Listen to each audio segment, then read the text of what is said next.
इस वक्त हर जगह एक ही बात हो रही है कि नरेंद्र मोदी को कितनी सीटें आ रही हैं। शेयर मार्केट से लेकर सट्टा बाजार तक हर जगह गजब हलचल है बॉस। आते जाते उठते बैठते लोग पूछ रहे हैं कि 4 जून का इलेक्शन रिजल्ट कैसा आने वाला है। लोग फोन कर रहे हैं भाई कि तुम तो पत्रकार हो, तुमको पता होगा। अरे भाई, पत्रकार भी जो जमीनी हालात है उसके हिसाब से अनुमान ही लगा सकता, फाइनल रिजल्ट थोड़ी बताता है। अच्छा, ये तब है जब अभी लास्ट फेज की वोटिंग बची हुई है। लास्ट फेज की वोटिंग के लिए भी सब प्रचार में अपना दम लगा रहे हैं। आखिर तक अपनी सीटें बढ़ा ली जाएं, इसका पूरा जोर है।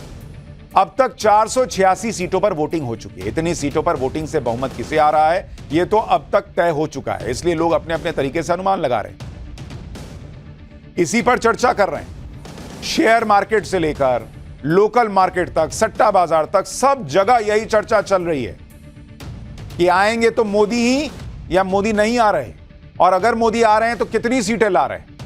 दोस्तों, रिश्तेदारों के बीच, फैमिली के व्हाट्सएप ग्रुप्स में यही टॉपिक है। लोग अपने में भी शर्त लगा रहे हैं कि देख लो इतना आ रहा है, मोदी फिर से आ रहे हैं या नहीं, इसको लेकर लोग शर्त लगा रहे हैं। जिस तरह हर नेता अपनी जीत का दावा कर रहा है, उससे जनता की धड़कनें और बढ़ रही हैं। देखिए, हर कोई अपनी जीत को लेकर कैसे भयंकर कॉन्फिडेंस दिखा रहा है, उसकी एक झलक आपको दिखाता हूं। जैसे पीएम मोदी ने कहा कि 4 जून को भी बड़ा मंगल है, 4 जून को बड़े मंगल के दिन फिर एक बार मोदी सरकार आ रही। अमित शाह कह रहे हैं कि भाई 4 जून की दोपहर को राहुल गांधी प्रेस कॉन्फ्रेंस करेंगे और हार का ठीकरा ईवीएम पर फोड़ देंगे। राहुल गांधी अलग बात कर रहे हैं। वो कह रहे हैं कि नरेंद्र मोदी के पीएम पद पर सिर्फ 7 दिन बचे हैं, 4 जून को BJP Modi good bye. Mamata Banerjee दावा ठोक रही है कि हवा का रुख बदल रहा है, नरेंद्र मोदी अब पूर्व प्रधानमंत्री होने वाले हैं। लालू यादव कह रहे हैं कि 4 जून को नरेंद्र मोदी की विदाई तय है।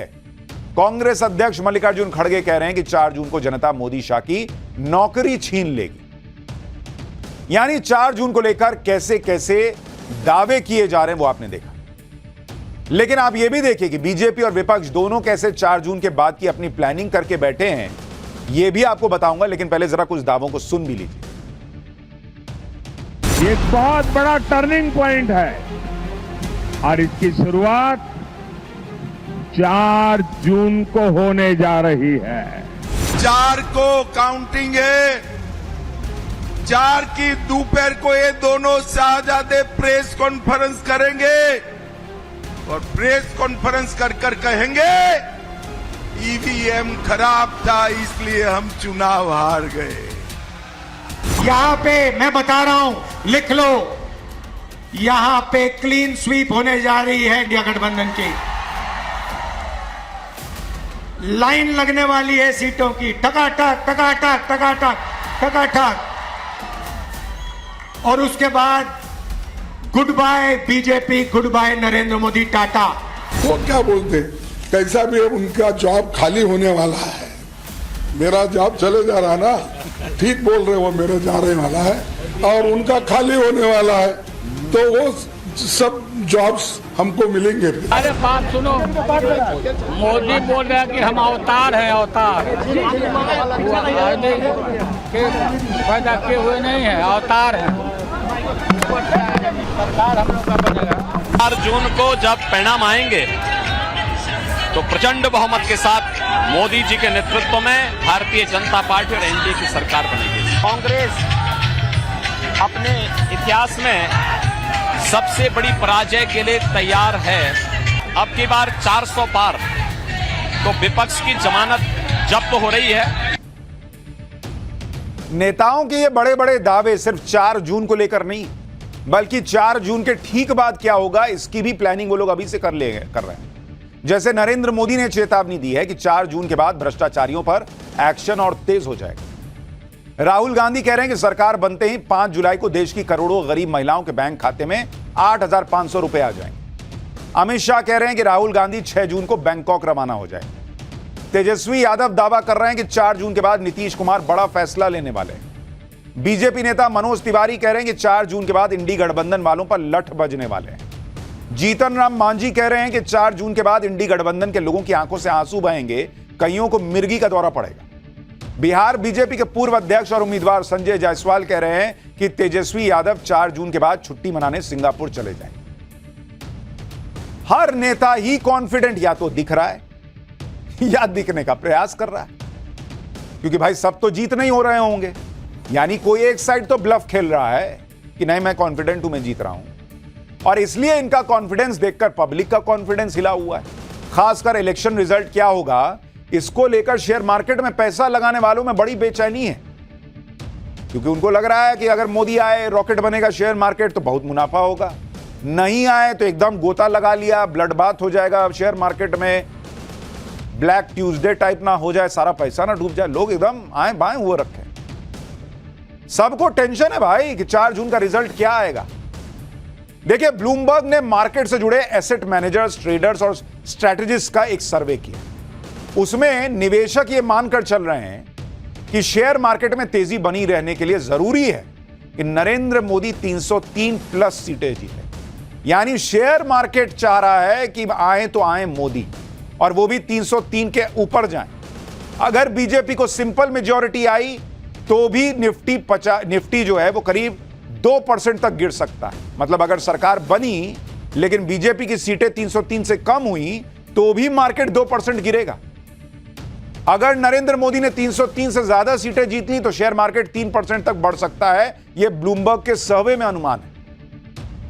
हालांकि ज्यादातर निवेशक यह मान रहे हैं कि नरेंद्र मोदी का तीसरा टर्म निश्चित है।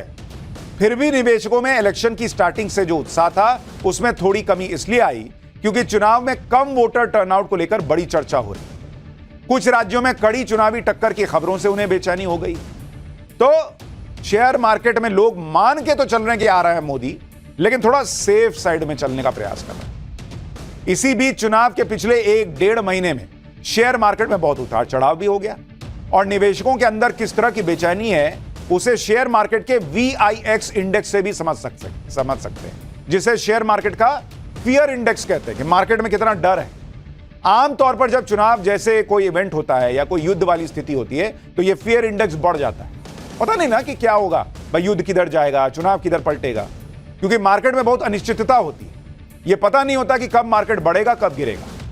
इस वक्त जो विक्स इंडेक्स है, मतलब जो फियर फैक्टर है मार्केट का, 1 महीने में 87% बढ़ा है।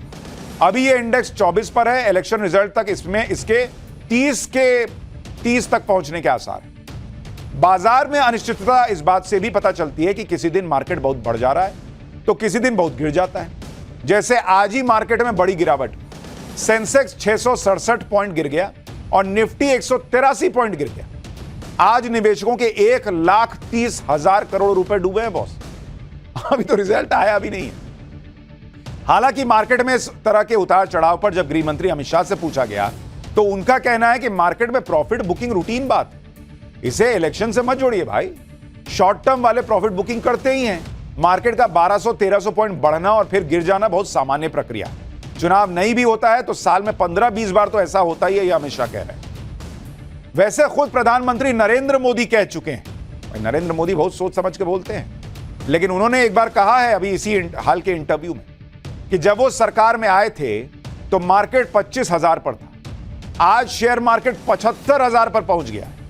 4 जून को जब लोकसभा चुनाव के नतीजे आएंगे तो हफ्ते भर में देखना स्टॉक मार्केट में ऐसी ट्रेडिंग होगी कि प्रोग्रामिंग वाले थक जाएंगे। यानी नरेंद्र मोदी तो कॉन्फिडेंस दिखा रहे हैं बॉस कि किसी का पैसा डूबने वाला नहीं। अच्छा, नरेंद्र मोदी पहले भी कह चुके हैं कि मैं जिसमें कहता हूं ना, जिसकी बात करता हूं उसमें पैसा लगा दो, शेयर में मुनाफा हो।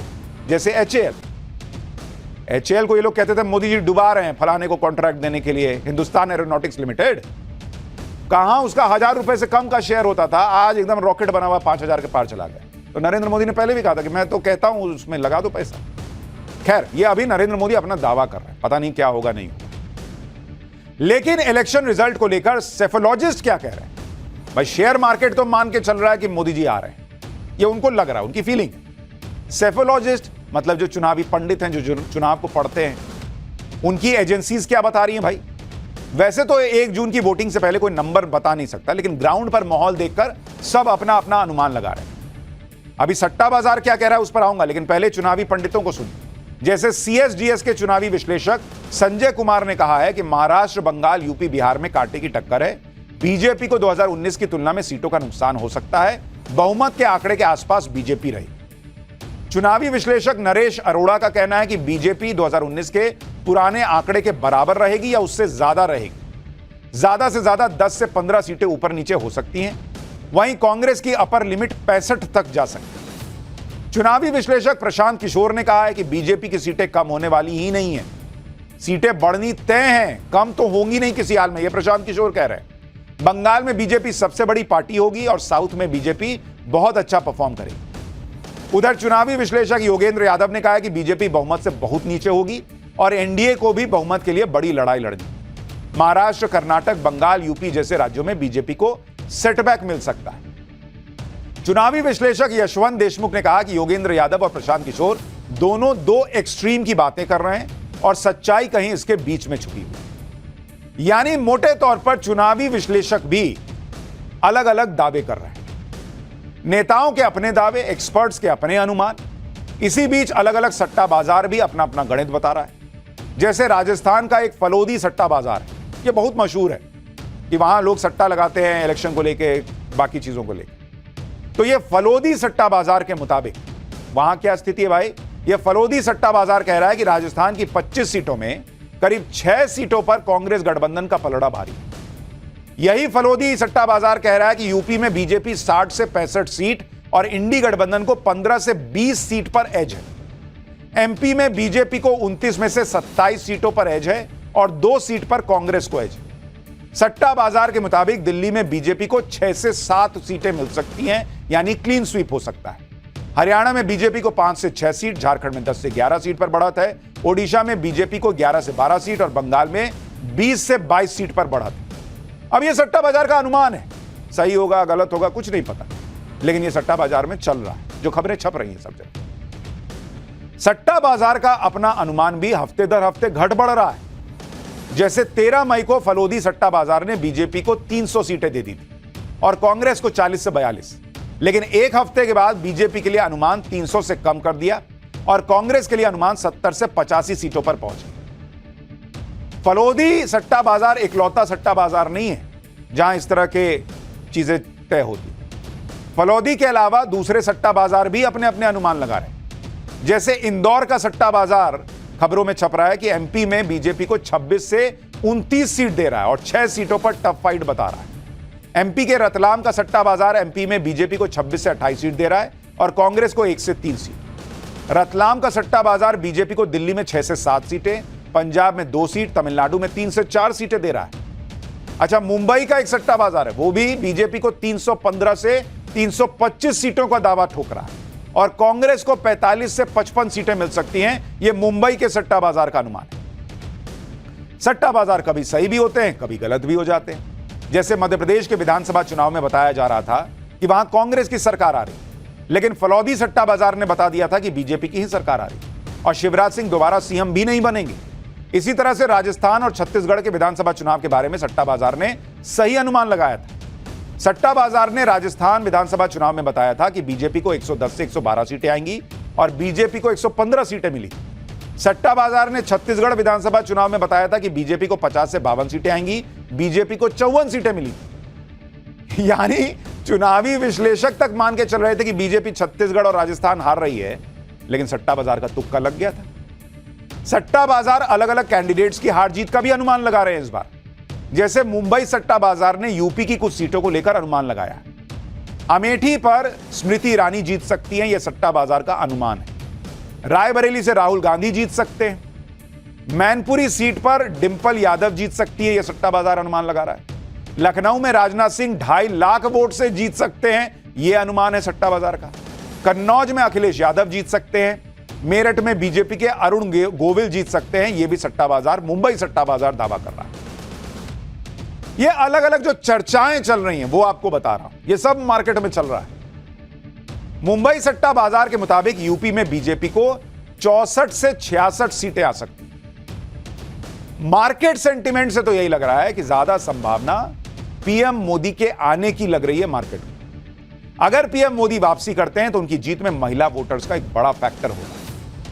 क्या होगा नतीजा वो तो 4 जून को पता चलेगा, लेकिन अगर नरेंद्र मोदी वापस आए तो आप ये एम फैक्टर, महिला फैक्टर, इसको नजरअंदाज नहीं कर पाएंगे, क्योंकि हर चुनाव दर चुनाव महिला वोटर्स पीएम मोदी पर भरोसा जताती रही। इस बार भी जो वोटिंग हुई है उसमें कई राज्यों में महिलाओं ने पुरुषों को वोटिंग में पीछे छोड़ दिया।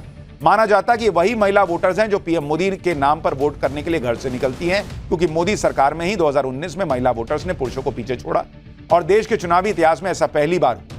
अगर आप देखें इस बार जिन राज्यों में बीजेपी को बढ़त की उम्मीद है वहां महिला वोटर्स की वोटिंग का पैटर्न क्या है मैं आपको दिखाता हूं, क्योंकि महिला वोटर 2019 में पहला मौका था जब पुरुषों से ज्यादा वोटिंग कर रही थी और नरेंद्र मोदी की सीटें 303 चली गई। अब जिन राज्यों में अगर आप देखेंगे महिला वोटर्स और अगर आप इधर देखें पुरुष वोटर, उनकी संख्या अगर आप देखेंगे, और ये वो राज्य हैं जहां बीजेपी के बढ़त का अनुमान है।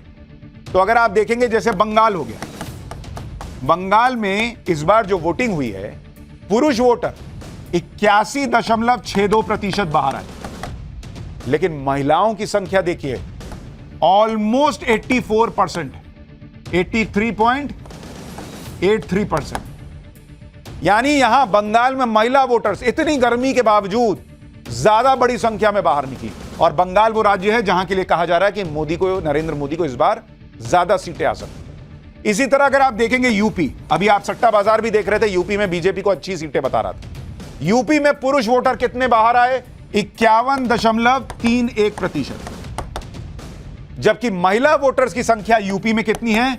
57.12%, यानी पुरुषों से ऑलमोस्ट 6% ज्यादा महिला वोटर्स ने वोट किया है। जबकि यूपी में बॉस भयंकर तपा देने वाली गर्मी चल रही, लू चल रही है, महिलाएं जो हैं वो घूंघट ओढ़ ओढ़ के लाइन में लग के वोट कर रही हैं, और ये वो संख्या आपको दिख रही है। इसी तरह अगर आप बिहार में देखेंगे, बिहार में जो पुरुष वोटर्स हैं उनकी संख्या कितनी है? 51.95%, मतलब ऑलमोस्ट 52%। और महिला वोटर्स कितनी है आपको पता है? बिहार में महिला वोटर्स की संख्या देखिए ऑलमोस्ट 63% बॉस, जिन्होंने वोटिंग की इस बार, मतलब लगभग 11% ज्यादा महिलाओं ने बिहार में वोट किया है बॉस। इसके अलावा झारखंड, ओडिशा में भी महिला वोटर्स जो हैं वो बड़ी संख्या में आगे आई हैं पुरुषों के मुकाबले। और अगर आप 5वें और 6ठे फेज की वोटिंग देखेंगे तो एनडीए के दबदबे वाले इन दोनों चरणों में महिला वोटर्स ने ज्यादा वोट डाला। जैसे अगर आप देखेंगे, इसी को अगर आप फेज वाइज देखें, 5th फेज कुल मतदान कितना हुआ? कुल वोटिंग कितनी हुई 5th फेज में? वो हुई 62.20%। इसमें अगर आप देखेंगे पुरुष मतदाता मेल 61.48%, और फीमेल वोटर्स की संख्या अगर आप देखेंगे 63%। यह भी आपको 5th फेज का बता रहा हूं, जो बीजेपी का मजबूत फेज माना गया। इसी तरह से अगर आप 6th फेज में देखेंगे, थोड़ा सा अगर आप इसको देखें 6th फेज में, वहां किस तरह से वोटिंग, वहां टोटल वोटिंग 6th फेज में हुई, कुल वोटिंग आप देखिएगा 63.37%, और इसमें पुरुषों की संख्या रही ऑलमोस्ट 62% और महिलाओं की संख्या रही ऑलमोस्ट 65%। ये देखिए, और ये वो दो फेज हैं जिसमें कहा गया कि बीजेपी ने पिछली बार की तरह अच्छा परफॉर्म किया। तो वोटिंग पैटर्न बता रहा है कि जहां जहां जिन राज्यों में कहा गया कि बीजेपी अच्छा परफॉर्म कर रही है, वहां महिला वोटर्स की संख्या ज्यादा दिख रही है, उन्होंने ज्यादा वोट किया है। जिन फेजेस में कहा जा रहा है कि बीजेपी ने अच्छा किया है, वहां उन फेजेस में महिला वोटर्स की संख्या ज्यादा दिख रही है।